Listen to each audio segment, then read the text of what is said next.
In the quiet neighborhood of Maplewood, Karen held a prominent position in the Homeowners Association, HOA. As the president, she took her responsibilities seriously, believing it was her duty to maintain order and uphold community standards. With a keen eye for what she deemed appropriate, Karen often led discussions on rules that she felt would keep the neighborhood looking its best. However, her latest decision to ban garage sales stirred up quite the controversy. Karen argued that garage sales attracted the wrong crowd, claiming they brought unwanted visitors who didn't respect the community's values. For her, a tidy street with neatly maintained homes was non-negotiable. She envisioned a neighborhood where everyone adhered to her strict guidelines, making it a safer and more respectable place to live. Yet, many residents saw things differently. They cherished the sense of camaraderie that came from garage sales, sharing treasures and connecting with neighbors. This clash of perspectives set the stage for a showdown that would not only challenge Karen's authority but also spark a spirit of rebellion among those who valued community over rules. At the next HOA meeting, tension filled the room as residents gathered to hear Karen's latest proposal. After a few minutes of small talk, she stood up, her voice steady but firm. "I want to discuss a matter that affects the integrity of our community," she began, preparing to unveil her new rule. Karen explained her concerns about garage sales, citing her belief that they attracted the wrong crowd. She painted a picture of strangers rummaging through homes and creating chaos, envisioning a neighborhood where disorder could easily seep in. With each word, Karen's passion grew stronger as she urged everyone to consider what was at stake. "We have a reputation to uphold," she exclaimed, earnestly looking around the room for support. As she detailed the proposed ban, murmurs of disbelief rippled through the crowd. Some residents exchanged glances, unsure how their tight-knit community could be at risk from friendly sales among neighbors. Karen pressed on, determined to garner approval for her idea. The room was divided. While some nodded in agreement, others looked resolute in their opposition, sensing that a larger conflict was brewing beneath the surface. Among the residents who disagreed with Karen was Lisa, a cheerful and creative neighbor known for her love of community gatherings. With a reputation for organizing fun events, Lisa believed garage sales were a wonderful way to connect with others while fostering a sense of belonging. She felt that these sales encouraged neighbors to share their treasures and stories, creating lasting friendships. After the meeting, Lisa gathered a few like-minded friends in her backyard to discuss Karen's new rule. "We can't let this happen," she exclaimed, her eyes sparkling with determination. "Garage sales are part of what makes our neighborhood feel like home. We need a way to keep that spirit alive." The group brainstormed ideas, and Lisa quickly hatched a plan for an event that would allow everyone to share items without breaking any rules.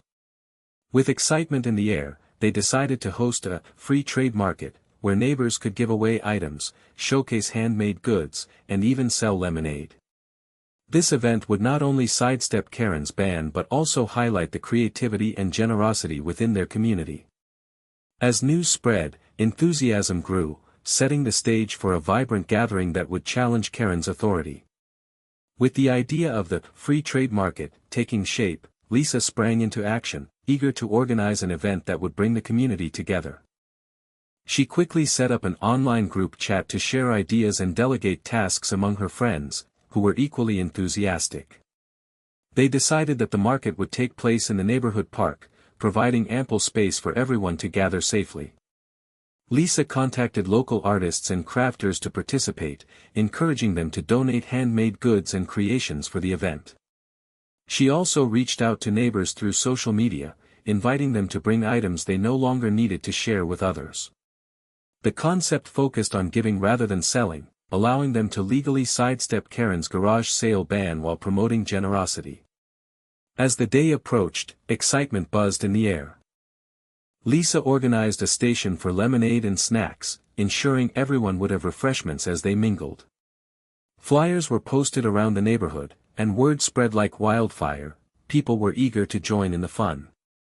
With each detail falling into place, Lisa felt a sense of hope that this gathering would not only challenge Karen's authority but also strengthen their community bonds. As word of the free trade market spread, the response from the Maplewood community was overwhelmingly positive. Neighbors rallied together, excited about the opportunity to participate in an event that emphasized sharing and connection. Lisa's initiative sparked a wave of support, with many residents donating items they no longer needed, ranging from books and toys to handmade crafts and baked goods. One afternoon, Lisa hosted a small gathering at her house to sort through all the donations. Laughter and chatter filled the air as neighbors came together to reminisce about their finds while packing them up for the market. Parents encouraged their children to donate toys they had outgrown, explaining to them the importance of giving to others. Social media buzzed with announcements about the event, and flyers fluttered on community boards. Residents shared posts excitedly, some even offering to help set up tables or provide additional snacks. The sense of anticipation grew, people marked their calendars and talked about meeting friends at the market. The idea of coming together for a fun-filled day of generosity created a sense of unity that had been missing since Karen's new rule, igniting a spark of hope in the neighborhood spirit. The day of the free trade market arrived, and the neighborhood park buzzed with energy and excitement. Families strolled in, smiles on their faces as they set up picnic blankets and tables filled with an array of donated items. Children laughed and played together, darting between displays of toys and handmade crafts, while parents exchanged greetings and caught up on what had been happening in their lives. The scent of freshly squeezed lemonade wafted through the air, drawing people to the refreshment stand where volunteers poured drinks into colorful cups. Lively music played from a portable speaker, adding to the joyful atmosphere as neighbors browsed through everything from books and clothes to artwork created by local artisans. Conversations flowed easily as people shared stories about the items they were giving away, reminiscing about their own experiences while encouraging others to take what they needed. The spirit of generosity was palpable, with neighbors helping one another find treasures that might brighten someone else's day. As laughter and chatter mingled with the sounds of children playing, it became clear that this gathering was more than just a market, it was a celebration of community and connection, standing in stark contrast to the divisive rules that had threatened their bond. Just as the energy of the free trade market reached its peak, Karen stormed into the park, her expression a mix of anger and disbelief.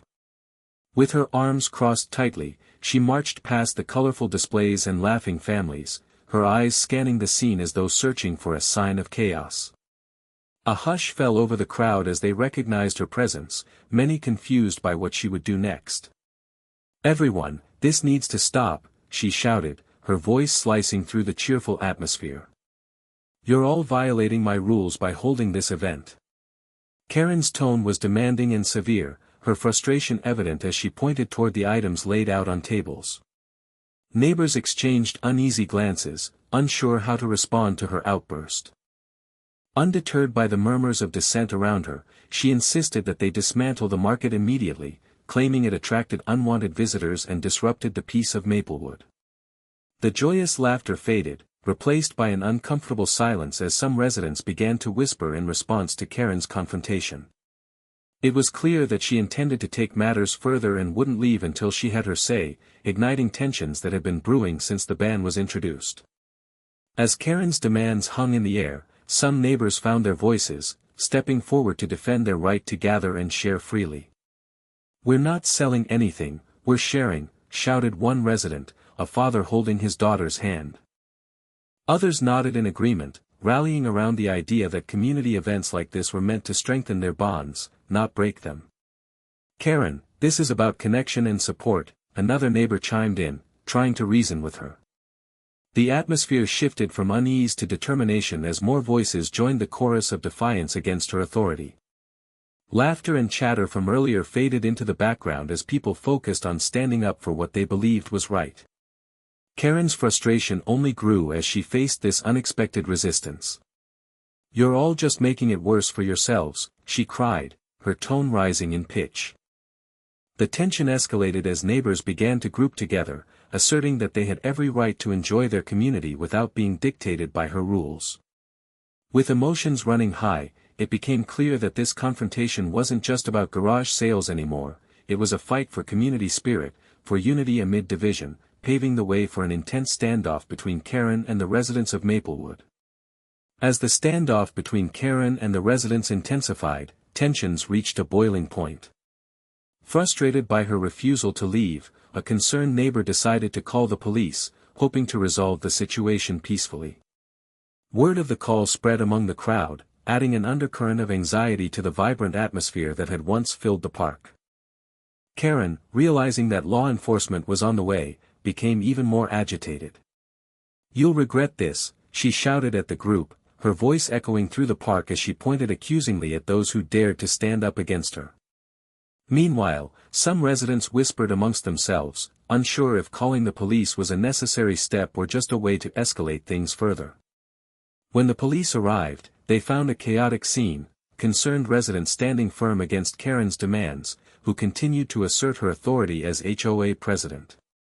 Officers approached Karen calmly, asking her to step aside and discussing with her the nature of the gathering. Faced with their presence and realizing how far things had escalated, Karen's defiance began to waver, leaving everyone uncertain about how this confrontation would end. When the police finally arrived at the park, a hush fell over the crowd. The officers approached Karen, who stood with her arms crossed and a fierce expression on her face. "This is private property, and you're trespassing," one of the officers informed her calmly, trying to de-escalate the situation. Karen's anger boiled over as she pointed an accusatory finger at the officers. "You can't be serious. This gathering is illegal," she exclaimed, her voice rising with each word. The crowd watched, some recording the tense moment on their phones, while others exchanged worried glances. The officer maintained his composure, explaining that as long as the residents were sharing and not selling items, they had every right to gather in the park. Karen's frustration only deepened, she felt cornered and powerless against what she saw as a direct challenge to her authority. "You're all making a mistake," she yelled at the bystanders, who were now murmuring amongst themselves in disbelief. As Karen continued to shout her protests, the officers reiterated their stance, urging her to calm down. It was clear that this confrontation was reaching a critical point. Karen's defiance was met with unwavering support from the community, igniting a fire that would not easily be extinguished. As the confrontation escalated, attendees began pulling out their smartphones, capturing the dramatic scene unfolding before them. The vibrant atmosphere of the free trade market now blended with a sense of urgency as videos of Karen's angry outbursts and the police's attempts to calm the situation went viral in real time. People recorded her insistence that the gathering was illegal and her frustrated claims about maintaining order in the community. The crowd reacted in mixed disbelief and astonishment, some chuckling at her fervent defiance while others expressed concern for both her and the community's well-being. Within moments, clips were being shared on social media platforms, flooding neighborhood groups and local news feeds. Comments rolled in rapidly, with many praising the residents for standing up against Karen's strict rules while others expressed sympathy for her position as HOA president. Hashtags like #MaplewoodUnity and #KarenVersusTheMarket began trending, drawing attention beyond their small town. The situation quickly transformed into a public spectacle, turning what was intended as a simple community gathering into a rallying point for residents advocating for their rights. The collective response from the neighborhood showed that they were ready to support one another against perceived injustice, creating a powerful moment that resonated far beyond the park. As tensions began to ease, the police officers gently but firmly escorted Karen away from the scene. The crowd watched in a mix of disbelief and relief, many neighbors exhaling deeply as if a heavy weight had been lifted. Karen's protests faded into the background, her frustration echoed by distant murmurs. Once she was out of sight, the atmosphere transformed instantly. Neighbors erupted in cheers, celebrating their triumph over adversity. Laughter filled the air as families hugged each other, happy to have stood together in defense of their rights and community spirit. Lisa, beaming with pride, raised her hands and encouraged everyone to gather for a group photo, capturing the victorious moment. The vibrant energy returned, and people resumed browsing items and sharing stories, their sense of community stronger than ever. Kids ran around with lemonade cups, their giggles mingling with the chatter of adults discussing future events and initiatives for their neighborhood. As the day came to a close, attendees felt empowered, motivated to continue fostering connections that Karen's rules had threatened. The free trade market had become more than just an event, it was a symbol of unity and resilience, igniting a new chapter in Maplewood's history. The aftermath of the free trade market left a lasting impact on the Maplewood community. Neighbors reflected on how the confrontation with Karen not only showcased their resilience but also highlighted the importance of open dialogue about community rules. Many felt empowered to express their opinions, sparking new conversations about what values they truly wanted to uphold as a neighborhood. In the weeks that followed, residents came together to discuss ways to create more inclusive gatherings, brainstorming ideas for future events that would foster connection and collaboration. The spirit of unity was palpable. Families exchanged contact information and formed small groups dedicated to planning community activities. Karen's strict enforcement of rules had inadvertently opened the door for neighbors to realize how vital their relationships were. They began advocating for a more balanced approach to community governance, one that encouraged participation rather than exclusion. As friendships deepened and teamwork flourished, the incident became a catalyst for positive change. Maplewood residents learned that standing together could create a stronger, more vibrant community. The legacy of the free trade market would be felt for years to come, reminding everyone that their voices mattered and that together, they could shape the future of their neighborhood.